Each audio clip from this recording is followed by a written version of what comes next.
So gas will play a huge role in Africa's energy transition.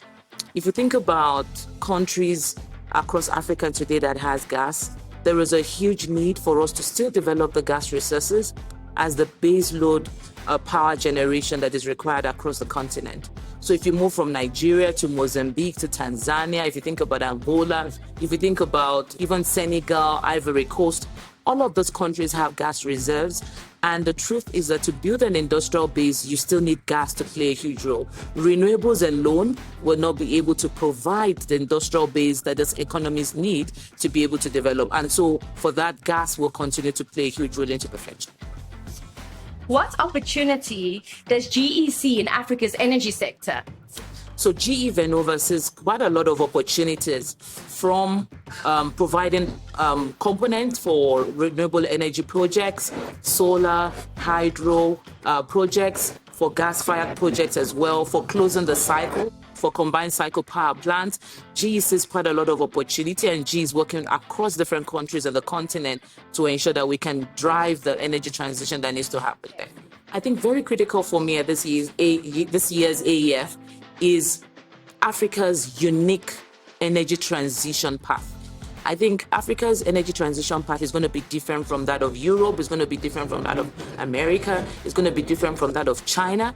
And I've seen that quite a lot of policy leaders here at the AEF have been very vocal about the need to still continue to explore Africa's unique resources around oil and gas, around coal to an extent, and around renewables, all in conjunction to ensure that we can get the required energy access for Africa.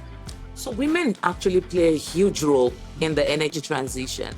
And the reason is that women are highly and directly impacted by lack of energy access. Women are directly impacted by, the use of energy. If you think about the women that use sort of biomass and wood, for cooking, the huge health risks that they face. Women are also highly impacted by energy poverty. And so for me, I think women will continue to play a huge role in shaping the policy, and I've met some phenomenal women here at the AEF. Women will also continue to play a huge role in designing, conceptualizing energy transition solutions. This is where GE plays a huge role. For example, the role I have in GE is really to ensure that we can design solutions that get our customers started on the energy transition journey. And at the same time, women also will continue to play a huge role, even in financing and investing in energy transition. If you look at World Bank did a recent survey, and they've estimated that only about 25% of women are represented in the energy sector today. This is gross underrepresentation. And I also understand, even from the survey that the World Bank did, that the higher you go in the ranks, the percentage drops significantly, only about 9% representation. And I think this has to change. Because like I said, women are directly impacted by energy poverty. Women are directly impacted also by, access to energy. If you think about our children, if you think about our grandchildren. And so women will need to continue to play that important role. And access to financing, I think, is important to get that access for women. Also ensuring that women get opportunities to fill these important roles in shaping and designing the energy policies for the sector. The biggest challenge is the gender bias, right? The perception that this sector is male-dominated, and a lot of women shy away. And this is one of the things that I'm passionate about, grooming women, encouraging young women to sort of join and get enlisted in the sector.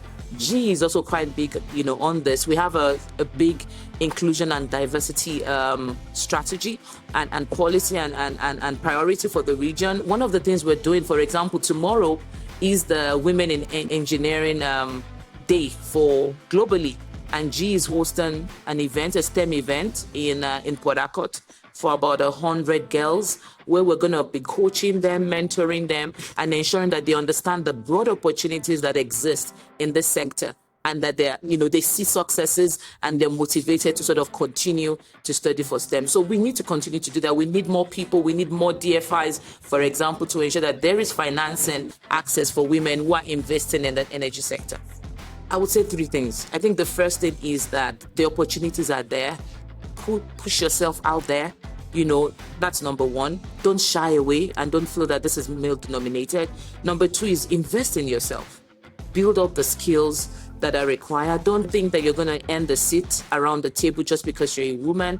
You need to have the credibility, and so you need to build yourself, build your capabilities, have the skills. And then the third thing I would say is also, mentor other women. I think that is very important to ensure that no matter how young you are, you can also mentor another young woman and ensure that we're breaking the ceilings and we're taking more women along to join the sector.